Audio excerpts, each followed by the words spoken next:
Hey everybody, I'm here in my kitchen and I have a fleece to wash, so I thought I would do it with you all, and hopefully this tutorial will turn out better than my last attempt to show you how I was steeking. My apologies, that did not capture everything it should have. Anyway, the sun is shining and I have this fleece I thought I would wash. I have an unexpected day off work and I've just been getting stuff done around the house, and fleece washing makes me feel incredibly productive. So let me tell you about this fleece. This is one that I got, where did I get this? Oh gosh, it was a fiber festival. I think it was at Shenandoah in 2018. It's from Lucky Lane Farm. There we go. It's a Perendale cross. It's a yearling lamb fleece. So it's a cross with Perendale crossed with Cheviot. And more than half of that is Perendale. So let's see. This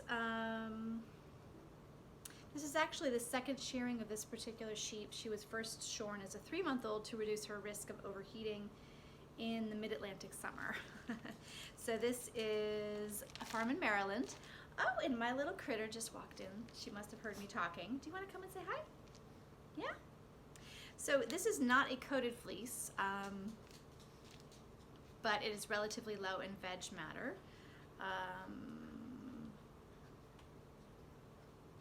They range on pasture every day, so apparently they're low in VM for that reason. I'm not sure I understand that, but that's what this says. This is my little Lammy. She just popped into the kitchen to say hi. Okay, you go down. So you might be wondering what this lovely fleece looks like dirty, and here is some of it. There is a little bit of veg matter right there, but truthfully, there's not a lot. Ooh, look at that. So I guess, oh, some of these, it's not a super consistent staple length, but at least in this part of the fleece that I just pulled out, that looks to be about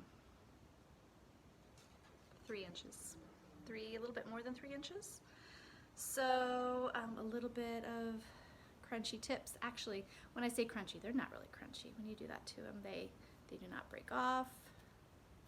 They have a nice twang. Can you hear that? So I'm going to show you my method for washing fleece. And when I get up close to the camera, it's a little scary. So here's my method. I'm going to use Power Scour because I have some. I also use Dawn dish soap, the blue kind. I find that the concentrated kind is too powerful. It might really strip too much of the grease out of the fleece. So if you do use Dawn, make sure it's not the concentrated kind. I got my Power Scour from the Ross Farm. They have a great, besides their breed specific yarns, they have a lot of, they have sort of a great mercantile as well. So I use my electric kettle quite a bit for this because I like to get my water. I do a mix of boiling and hot from the faucet. So I'll do hot from the faucet, then I add one of these, and that's for the first wash. I don't tend to do sort of an initial rinse. I kind of just do 2 washes and 2 or 3 rinses. So here's what I use. You can see them over here. I use a couple of these so that I can do several batches at a time in different stages of the process. And if I'm not being really precious with the locks, i.e. I'm not going to sort of flick each lock and keep the locks separate necessarily, I can always separate them after they're washed. I don't really futz around too much with how I wash my locks. I just put them in one of these lingerie bags, and I actually have 3 of them. They're all different sizes. This one actually has compartments. So, and they smell like lanolin at this point. I've washed so many fleeces in them. So that just keeps the fleece contained, keeps like little floaty bits from going down the drain, although I don't drain my water out. my wash water. Sometimes the final rinse, I'll let it go down my kitchen drain, but the pipes here do not tolerate lanolin. It's a little bit like putting bacon grease down the sink. You don't want to do that. It's going to clog your pipes eventually. And I used to wash my fleeces and exclusively dump the water down the drain. And every year, like clockwork, in October, I would have to have a plumber here to snake the drains. And it's January, and I haven't had a plumber to do that since October of 2017. So fingers crossed. What I do with the wash water, since it's the power scour, I dump it in my containers, my plant containers, usually just the flower or palm tree containers that I have on the patio. If I do use Dawn, I tend to dump it in a non-growing area, sort of on the gravel in my front yard. Right out that window, right there. So that's my front door out there. So that's how I do it. I may do some of this sort of speed it up, so enjoy, and here we go. Okay, I've paused my time lapse just to say, I really didn't spread this out and look through it carefully, but this stuff is less than an inch long. It's not super well skirted, this fleece, so I'm gonna discard that. I could wash it and use it to stuff stuffies, but I have so much. Well, actually, maybe I'll wash it and use it to dust. If you need to dust your baseboards or something in your house, especially wooden things, clean wool is amazing for picking up dust. So I might just throw this in the wash and take it out later. I should also add that, no, never mind. Hey again, I also wanted to add not to overload these bags. So I'm going to, see, this is a little over halfway full, and I'm just going to leave it halfway full. Otherwise, the water really won't circulate enough to get sort of the wool in the middle clean.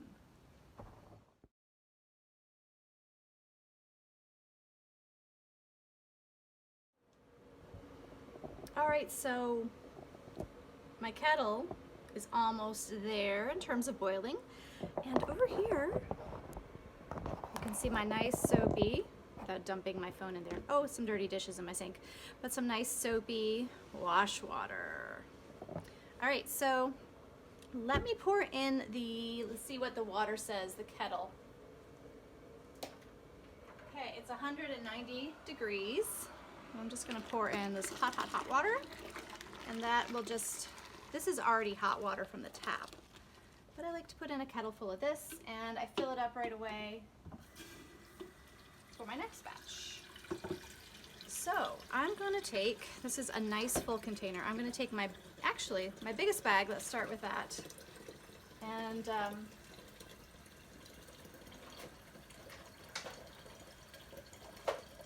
because I'm so well prepared, I have some takeout chopsticks. I'm going to just dunk this down in there.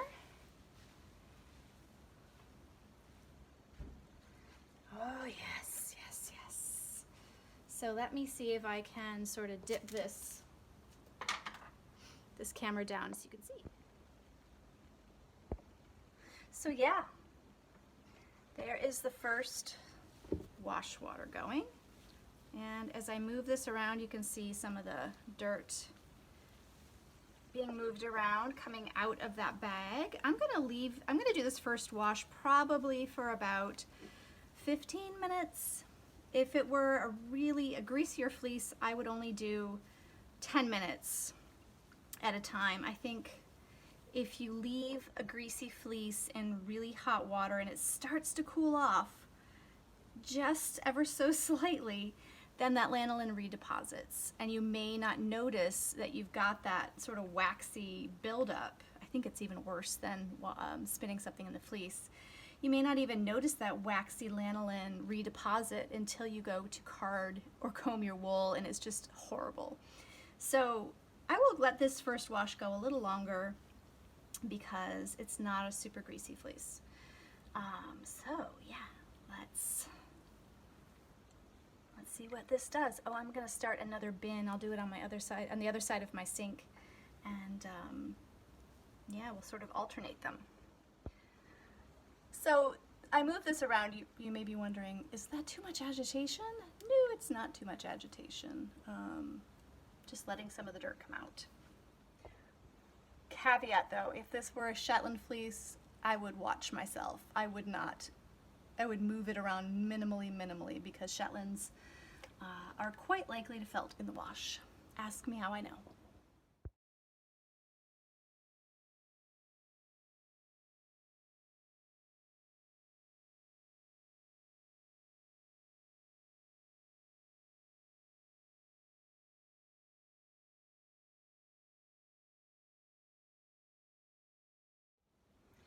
Okay, so this guy has done enough for the first wash. So I'm going to take it out, squeeze it dry. Oh, I forgot my gloves. I have to go get my gloves. Anyway, let me get those. I'll be right back.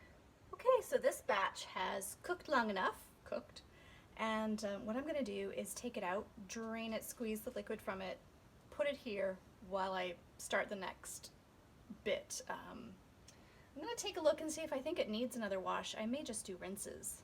Sometimes I only do one wash. It was not super dirty, so that might be okay. So to squeeze the water out, I used to use these heat-proof gloves until I used them in an indigo vat rather. So I have these now. They're by Mr. Clean. And I don't know if they're as heat-proof, but I'm gonna give them a trial run today. So here we go. I'm not gonna put this on time lapse because let's see what the water looks like. And we can just talk about, see how clear the water is running out here. It's pretty clear towards the end. Did you see how it was dirtier to begin with?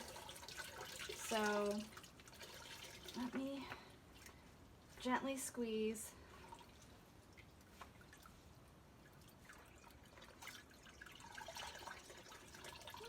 Still pretty dirty, but I really don't like doing too many washes, so let me just put it in here. I'm just looking through the mesh. It is substantially brighter than how it went in. So I don't know. I think I might do a second wash just to be sure. And then with my other batch over there, depending on how this one does, that will inform how I treat the second batch that I've got going. So I'm gonna take this out and dump it in the garden, and I'll be right back. I don't want this to cool down too much, especially the next wash will not be as hot as the first. In fact, I doubt that I'm not gonna put the kettle on. I'll just use the hot tap water. Okay, I decided to open up the bag.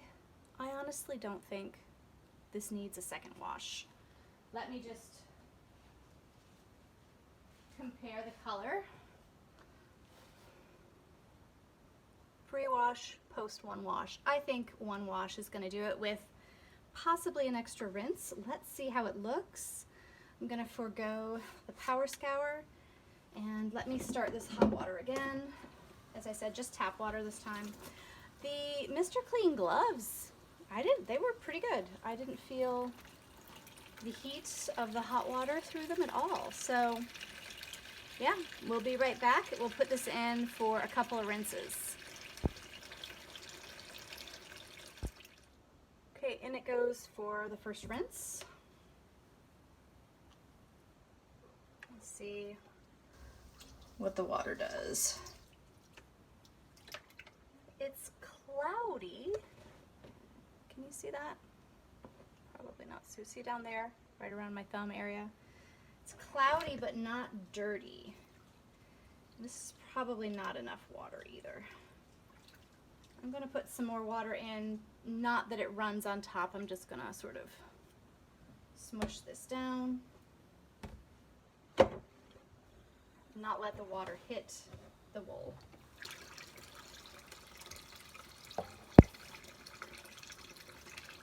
So you can see a little bit better now. It's not as dirty as the first rinse, or the first wash rather. So I'm gonna let this soak for a few minutes, and then we'll dump this water and we'll do another rinse or two.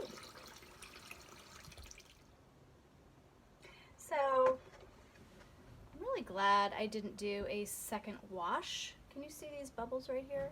There's still soap in here, some Power Scour. I usually only put a few drops, but sometimes it stays. Now let's compare. The water's still pretty dirty, and that's after the first rinse. So, yeah, let's see what it looks like after the second rinse.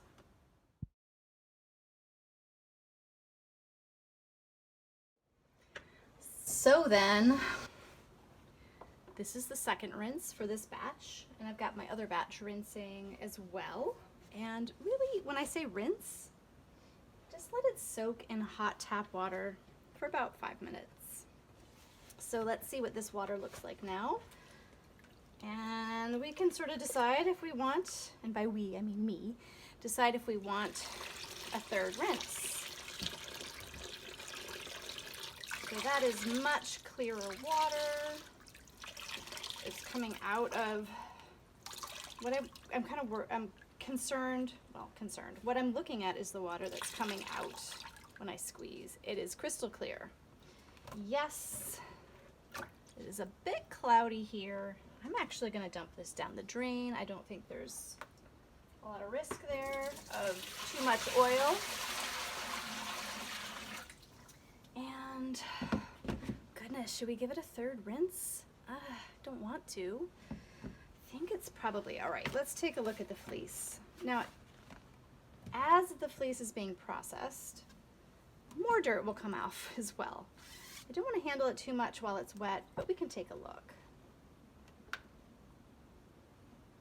It's nice and warm from the hot water. I think does have a hint of Power Scour to it. Maybe I'll give it one more rinse. I don't think that it should smell too strongly of Power Scour. I think you're gonna have a little bit of scent because the Power Scour does have a scent, but really we're using lots of senses when we're doing this. We're basically sight. I'm feeling how greasy my hands feel from rinsing this, or from touching it rather. There is a bit of grease still, which I do like. I'm smelling it, I'm looking at it, I'm touching it. I haven't listened to it, but I did do that at the beginning, didn't I? Yeah. So I think just to be on the safe side, I'm gonna do one more quick rinse on this guy. Okay, third rinse is done. Very clear water, and pretty happy with that. So what I'm gonna do now is squeeze all the water I can out of this using my Mr. Clean gloves. Then I'm going to keep everything in this, but I'm going to roll it in an old beach towel and stomp on it just like when you're blocking a sweater to get as much water out as I can, and then I'll show you how I dry these inside during the winter. I should add that I'm not going to use the Mr. Clean gloves actually, because for each rinse I've gone successively less hot. Yeah, did I say that right? Less hot each time that I rinse. So at first it was super hot and it was not comfortable to touch. And again, pretty clear water for that third rinse, so I'm going to put it down the drain. So yeah, it doesn't need to be scalding hot for the rinses, and the more times you take it out of a bath, the cooler it's gonna get every time. So that's another reason I bring down the temperature of my rinses each time. So this is the other batch, and this is the third rinse on that. This one's a bit hotter, unfortunately. I'm gonna put that over here. I have a third bin to hold these after they're rinsed. Okay, so I'll dump these down the drain. These could easily go in the garden. I've just carried 4 big tub loads full, and yeah, I think that's all we're gonna do today. Oh, so here's a towel actually. Let's just put these in here. These are the 2 little ones. them up. Press down on them. I will walk on those in a minute. Okay, here's the other one for this guy. And get all the excess out of there, and then I'll show you where I dry them. This is the part where I Irish dance on these. So then in the winter, I use this sort of rack that stands up off the floor. This is actually meant for my dryer, but never gets used in there, so I might as well use it here. So I put it over the heating vent, along with, that's where the dog toys live for some reason. And it gets that nice airflow. I should say we washed about a pound. Oops, sorry. We washed about a pound of wool. And I have just probably about a pound and a half left.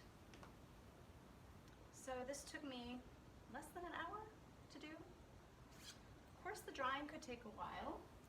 Just depends on the weather. In the summer, I have screens, like old screen windows that I prop up outside. Isn't that pretty? Oh, and it does smell less like Power Scour now. But I like to open it up, and if you have a wood fire, I would definitely use that somehow. Maybe prop up a screen against or near the wood fire.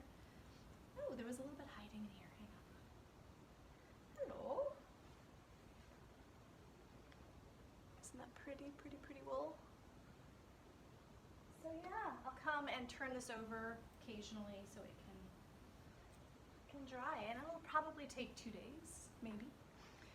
So thanks very much for coming along for my wool washing adventure. Let me stand over here so you can see my cookbooks, some of them. And I hope you enjoyed it and you got some valuable information out of it.